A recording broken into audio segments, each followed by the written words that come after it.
हा व्हिडिओ खास तुमच्या सर्वांसाठी जे बायकोच्या जेवणाला, आईच्या जेवणाला नावं ठेवतात. आई तिखटच झालं, जरा आंबटच झालं गं, जरा खारटच झालं गं, अगं त्यात मीठच नाही गं. अरे नशिबान समजा आयतं खायला मिळते तुम्हाला एवढ्या गरमीत.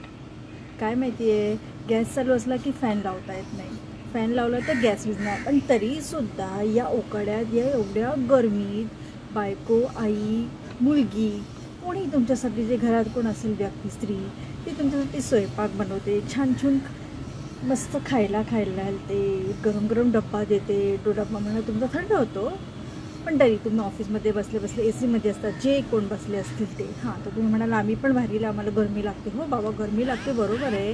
पण ती गरमी आणि आगीकडची गरमी भयंकर विचित्र असते. त्यात तुमचे व्हरायटीज ऑफ पदार्थ असतात, तेही तुम्हाला पाहिजे असतात. सगळ्यांना खिचडीच एकच हे असं चालत नाही.